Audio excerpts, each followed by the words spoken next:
हाय बच्चों, हम पढ़ते हैं आज 6 क्लास की एनसीईआरटी चैप्टर नंबर 1। भोजन यह कहाँ से आता है। आज आपने अपने घर में क्या खाया था, पता लगाइए कि आपके दोस्त ने आज क्या खाया था। क्या आपने कल और आज एक ही प्रकार का आहार लिया था। अपने दोस्तों से पूछिए, क्या यह सत्य है कि अलग अलग समय में हमें भिन्न भिन्न प्रकार के आहार लेने चाहिए। हाँ, हमें भिन्न भिन्न प्रकार के आहार लेने चाहिए। हमें अनेक भिन्न भिन्न प्रकार की प्रोटीन्स की ज़रूरत पड़ती है। हमें जैसे कि दाल में प्रोटीन्स होती है और हमें भिन्न विटामिनों की ज़रूरत होती है जो हमें हरी सब्जियों से, दूध से और इनसे मिलती है। प्रोटीन दूध से। विभिन्न खाद्य पदार्थ। विद्यालय में आपने दोस्तों से उन खाद्य पदार्थों की जानकारी प्राप्त कीजिए जो वे पूरे दिन में खाते हैं। आपके दोस्त पूरे दिन में क्या खाते हैं, उन खाद्य पदार्थों की जानकारी प्राप्त कीजिए। यदि वे विभिन्न राज्यों के रहने वाले हैं तो उनसे भी यह जानकारी प्राप्त करने का प्रयास करें। विभिन्न राज्यों में विभिन्न प्रकार का भोजन अलग अलग बनाया जाता है, तो आपको अलग अलग डिश की जानकारी मिलेगी।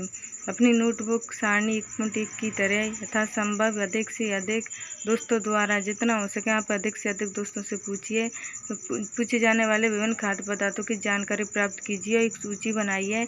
1.1 एक साइड लिखिए दोस्तों का नाम, दूसरी साइड दिन में खाए गए भोजनों के नाम लिखिए। जैसे कि विभिन्न खाद्य पदार्थ ये जैसे कि चावल, दाल और ये मछली और हरी सब्जियाँ। आपने भोजन में हम अनेक प्रकार की चीज़ें खाते हैं। अपने भोजन में हम अनेक भिन्न प्रकार की चीज़ें खाते हैं। कभी फल फ्रूट, कभी रोटी, कभी खाना पीना। खाने की ये सभी चीज़ें किससे बनी होती हैं, क्या आपने कभी ये जानने का प्रयास किया है। पके चावल के बारे में सोचो। हम उसे उबाल कर कच्चा चावल लेते हैं, उसे पानी में उबालते हैं, इसे तैयार करते हैं। इसे तैयार करने में हमें 2 पदार्थ या संगठनों की आवश्यकता की ज़रूरत होती है। दूसरी ओर कुछ भोजन तैयार करने में हमें अनेक प्रकार के कई संगठनों की आवश्यकता होती है। यदि हम सब्जी बनाने चाहते हैं तो हमें अलग अलग कई प्रकार की कच्ची सब्जियों की ज़रूरत पड़ेगी। सब्जी बनाने में हमें नमक की, मसाला, तेल आदि की आवश्यकता होती है। सूची सारणी 1.1 क्रियाकलाप 2 में सारणी 1.1 में सूचीबद्ध कुछ खाद्य पदार्थ को छांटिए और अपने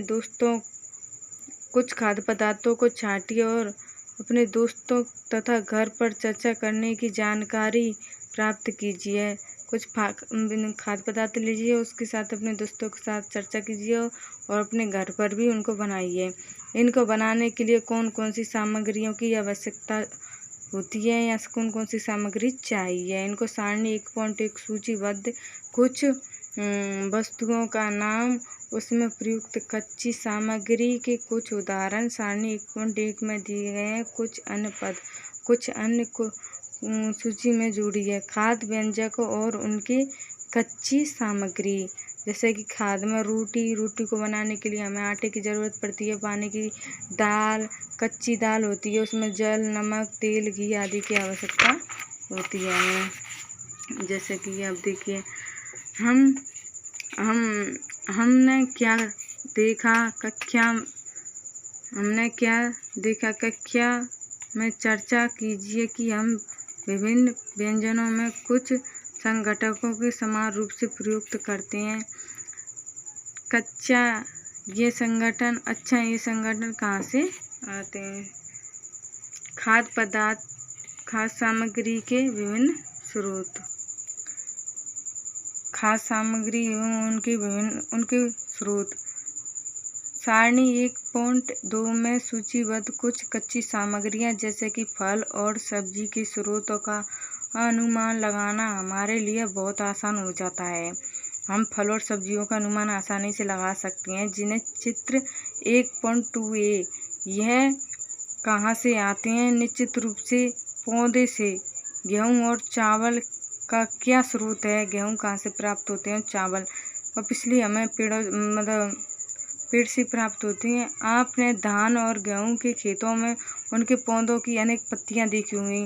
गेहूं होते हैं और जो धान होती है, हालांकि पेड़ होते हैं उनमें अनेक पत्तियां होती हैं, छोटे छोटे घास की तरह होते ही हैं वो। इनसे हमें अनाज प्राप्त होते हैं। कुछ अन्य खाद्य पदार्थ जैसे दूध, अंडा, मुर्गा, मछली, झींगा, मांस आदि हमें जंतुओं से प्राप्त होते हैं। चित्र 1.2b में आइए हम पूर्व सूचीबद्ध खाद्य पदार्थ एवं उनके संगठनों के स्रोतों को जानने का प्रयास करते हैं। हमने जो पढ़ा था उनकी सूचियों के बारे में जानते हैं, उन स्रोतों को जानने का प्रयास करते हैं। कुछ उदाहरण सारणी 1.3 में भी दिए हुए हैं। कुछ और उदाहरण इस सूची में जोड़िए, इसके रिक्त स्थानों की पूर्ति कीजिए। क्रियाकलाप 3 से हमें यह निष्कर्ष निकलते हैं कि पौधे विभिन्न खाद्य संगठकों जैसे कि अन्न और सब्जी। धान का खेत देख लो भाई, धान का खेत ऐसी होती है धान, बिल्कुल सेम टू सेम ये रहा। गेहूं का परिवहन, गेहूं अनाज के स्रोत। अब आ जाते हैं इधर कुछ खाद्य पदार्थ के स्रोत जैसे कि खाद्य पदार्थ संगठक के स्रोत, कुछ जंतु स्रोत तथा फल इत्यादि के स्रोत हैं। जंतुओं से हमें दूध, मांस, अंडे तथा अन्य ज्यादा उत्पादन प्राप्त होते हैं। जंतुओं से हमें अंडे प्राप्त होते हैं, मांस प्राप्त होता है। गाय, बकरी, भैंस दूध देने वाले कुछ सामान्य पशु होते हैं। कुछ एवं विभिन्न दुग्ध उत्पादन जैसे कि मक्खन, क्रीम, खाद्य व्यंजन ये संगठन जिससे वे बने तथा उनके स्रोत। खाद, मद, कच्ची सामग्री स्रोत जैसे कि इडली चावल से, पौधा पादप चावल किससे पादप से प्राप्त है, जैसे उड़द की दाल हमें ये भी पौधों से प्राप्त होती है। और नमक, जल, मसाले आदि से बनाने में हमें चाहिए। चिकनी करी, चिकन हमें जंतु से प्राप्त होती है, जैसे कि और आगे आप पढ़ लेना। घी, पनीर और दही का उपयोग संसार के प्रत्येक क्षेत्र में किया जाता है। क्या आप कुछ अन्य जंतुओं के नाम बता सकते हैं जो हमें दूध देते हैं? जैसे कि बकरी होती है, वो भी हमें दूध देती है। भेड़ होती है। भोजन के रूप में पौधों के भाग और जंतु उत्पादन। पौधे हमारे भोजन का मुख्य स्रोत हैं। हम पौधे के भोजन से भाग का उपयोग खाद्य पदार्थ के रूप में करते हैं। हम पौधे होते हैं जैसे कि किसी पौधों की हम पत्तियों को खाते हैं, जैसे कि वो होती है सरसों का साग, उसमें हम पत्तियों का उपयोग करते हैं। आलू हम तना जड़ को ही खाते, मूली में जड़ को खाते हैं।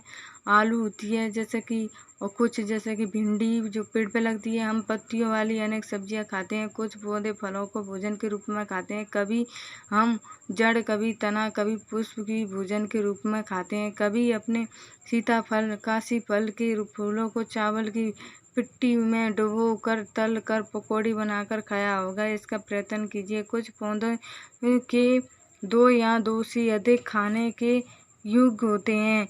उदाहरण के लिए सरसों के बीज से हमें तेल प्राप्त होता है एवं इसकी पत्तियों का उपयोग साग बनाने के लिए किया जाता है। क्या आप केले और विभिन्न पौधों के विभिन्न भागों के बारे में सोच सकते हैं? पहेली जानना चाहती है कि हमारे भोजन का पौधों और जंतुओं के अलावा भी कोई स्रोत है। खाद्य पदार्थों के मुख्य स्रोत की तरह पौधा। बैगन का भरता, बैगन, मिर्च, मसाले। जैसे कि हम बैगन का भरता बनाएं तो हमें बैगन की आवश्यकता होगी, मिर्चों की, मसाले की, तेल की। और फल, पौधों का भाग जो हमें फल प्राप्त होता है। फल हम खा लेते हैं। कुछ फल भूनकर भी खाए जाते हैं तो कुछ फल कच्चे खाए, जैसे मूंगफली हम भूनकर खा लेते हैं, कच्चा भी खा लेते हैं, ऐसे आदि।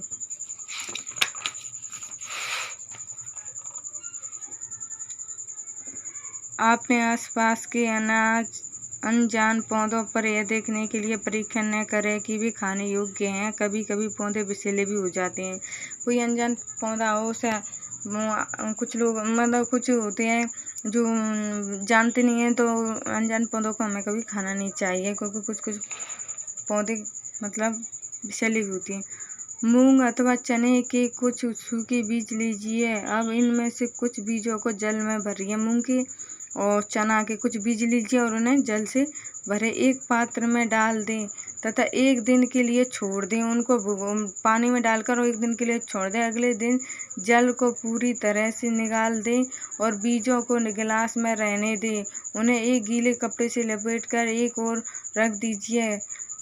अब क्या आप बीजों में कुछ परिवर्तन देखते हैं? क्या एक छोटी सी सफ़ेद संरचना है? साबुत मूंग एवं अंकुरित, जो मतलब साबुत मूंग थे और उसमें अंकुरित मतलब उग गए पेड़ों में। क्या है, जो अपन बीज हमने गिराए थे जो गीले कपड़े से ढके थे तो वो क्या है, अंकुरित हो गए।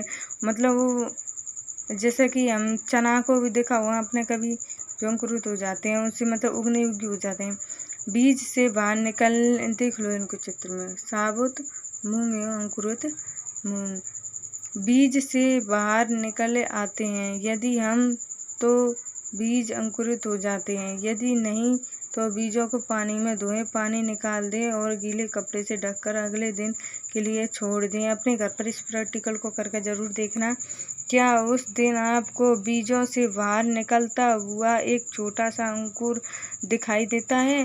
अंकुर को सावधानी से धोकर आप इन्हें खा सकते हैं। ये उबाले भी जा सकते हैं। इनमें कुछ मसाले मिलाकर खाने योग्य स्वादिष्ट अल्पाहार तैयार किया जा सकता है। उबली हुए और इनमें मिर्च मसाला नींबू डालकर और हम अच्छे से खा भी सकते हैं इनको। गिलहरी अखरोट खाते हुए, देख लो भाई। सारणी 1.5 में अनेक जंतुओं के नाम लिखिए। उनमें से कुछ जंतुओं द्वारा खाए जाने वाले भोजन भी लिखें। सारणी में रिक्त स्थानों की पूर्ति कीजिए। जंतु और उनका भोजन। जीव का नाम खाए जाने वाला भोजन: भैंस घास, खली, भूसा, अनाज, पत्ती। बिल्ली छोटे जंतु, पशु पक्षी आदि को खाती है। चूहा, शेर, बाघ, बगीचे इत्यादि, ये सब यहाँ से आता है। भोजन इनको कहाँ से आता है?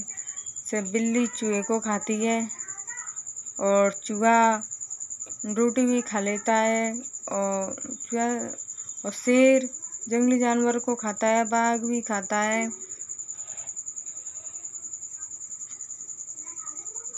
फिर से सारणी 1.5 को ध्यान से देखिए और इसके जंतुओं को 3 वर्गों में विभाजित कीजिए। पहले वर्ग में केवल उन जंतुओं के नाम लिखिए जो केवल पौधों और खाद्य पदार्थ हैं। इन्हें शाकाहारी जंतु कहते हैं। शाकाहारी जंतु उन्हें कहते हैं जो सिर्फ घास खाते हैं। यह कुछ जंतु ऐसे होते हैं जो दूसरे प्राणियों को खाते हैं, उन्हें मांसाहारी कहते हैं। इन्हें दूसरे वर्ग में रखा जाता है। इन प्राणियों को मांसाहारी कहा जाता है। क्या आप कुछ ऐसे जंतुओं को जानते हैं जिनका भोजन पौधों और जंतु दोनों ही होते हैं? इन्हें तीसरे वर्ग में रखिए। इन्हें सर्वाहारी कहा जाता है। सर्वाहारी भी होते हैं जो मांस भी खाते हैं और अन्न भी खाते हैं और शाकाहारी पत्ते वगैरह। अब आप इन्हें सारणी के अनुसार लिखिए, जैसे कि शाकाहारी गाय, मांसाहारी शेर, सर्वाहारी कौवा। पहली जानना चाहती है कि सारणी 1.6 को बढ़ते समय मनुष्य को आप किस वर्ग में रखते हैं? सर्वाहारी में रखता है, क्योंकि मनुष्य मांस भी खाता है और शाकाहारी भी होता है। हम जानते हैं कि हम में से बहुत से लोग ऐसे हैं जिन्हें पर्याप्त भोजन नहीं मिलता है। हम ऐसे उपाय खोजने की आवश्यकता है जिसके द्वारा देश में अधिक खाद्य उत्पादन किया जा सकता है। हमें ऐसी मतलब योजनाएं उत्पादन ज़्यादा खाद्य पदार्थ किया जा सकता है, ऐसी हमें अधिक आवश्यकता होती है। यदि पर्याप्त नहीं होगा तो बल्कि हमें ऐसे भी उपाय खोजने चाहिए जिनसे यह सुनिश्चित हो कि यह भोजन हमें से प्रत्येक को आसानी से उपलब्ध हो सके। चैप्टर आपका कंप्लीट हो गया। देखिए, जैसे कि संगठन, खाक, मकरंद, अंकुरित बीज, शाकाहारी, मांसाहारी, सर्वाहारी, ये शब्द जो इसमें आए हुए थे। और ये सारांश दिया है। भारत के विभिन्न प्रदेशों में खाए जाने वाले भोजन में बहुत अधिक विविधता पाई जाती है। भारत विविधता विविधता वह होती है, हमारे भारत देश में बहुत ज़्यादा विविधता पाई जाती है। अलग अलग प्रकार की बोलियां होती हैं, अलग अलग प्रकार के खान पीन रहन सहन तो सबके अलग अलग होती हैं, अलग अलग प्रकार के भोजन होते हैं। तो मतलब बहुत सारे प्रकार पाए जाते हैं। हमारे भोजन के मुख्य स्रोत पौधों तथा जंतु से प्राप्त होते हैं। हमें पौधों और जंतु से प्राप्त होते हैं। जो जंतु केवल खाद्य पाते हैं उन्हें शाकाहारी कहते हैं। जो जंतु केवल जंतुओं को खाते हैं उन्हें मांसाहारी कहते हैं। जो जंतु पादप तथा जंतु दोनों को खाते हैं उन्हें सर्वाहारी कहते हैं। और ये आपके प्रश्न हो गए। प्रश्न हम अगले दिन कराएंगे। क्या सभी जीवों को एक ही किस्म के भोजन की आवश्यकता होती है? नहीं, सभी जीवों को अलग अलग किस्म के भोजन की आवश्यकता होती है। कोई शाकाहारी होता है तो कोई मांसाहारी तो कोई सर्वाहारी होता है। पौधे और 5 पौधों के नाम लिखिए, बताइए इनके कौन कौन से भाग का उपयोग खाद्य पदार्थ के रूप में किया जाता है। जैसे कि सरसों का पत्तों को खाया जाता है, मूली की जड़ को किया जाता है, आलू की तने को किया जाता है, और ऐसा है मतलब शकरकंद वगैरह आप लिख सकते हैं। कॉलम 1 और कॉलम 2 दूध दही पनीर घी और इनका मिलान चिन्ह करना है। तो इसमें देखो मैंने पहले से मिला रखा है। दूध दही हमें सभी जंतु उत्पादित हैं, और पालक और फूल गोभी गाजर ये सब्जियां हैं। शेर बाघ एक जंतुओं से खाते हैं, और शाकाहारी पादप एवं उत्पादक होते हैं। अब देखिए इधर आइए, अब इसमें हमें भरना है। एक बाघ मांसाहारी है क्योंकि यह केवल मांस खाता है। हिरन केवल उत्पादक पदार्थ खाता है इसलिए यह शाकाहारी है। तोता केवल पादप खाता है, उत्पादक खाता है। जो दूध हम पीते हैं वह प्राय हमें भैंस बकरी से प्राप्त होता है, हमें चीनी गन्ना से मिलती है। अब यहीं समाप्त होता है आपका अध्याय। अगर अच्छा लगा हो आपका मेरा वीडियो तो आप इसको और देखिएगा, और मतलब आपको जो भी कुछ भी समझ में नहीं आया हो कमेंट करके कीजिएगा। मैं आपको बहुत अच्छे से समझाने का कोशिश करूँगी, अच्छे से सब पढ़ाऊँगी। अगर कुछ मेरे को खुद को भी नहीं आता होगा तो मैं और पढ़ के और समझ के आपको और अच्छे से समझाऊँगी। अगर गलत कभी नहीं पढ़ना है, सब कुछ अच्छा ही पढ़ना है। और मतलब जो भी कमी हो, मेरे से कुछ भी कमी होगी मुझे बता देना, मैं उसको सुधार लूँगी और अच्छे से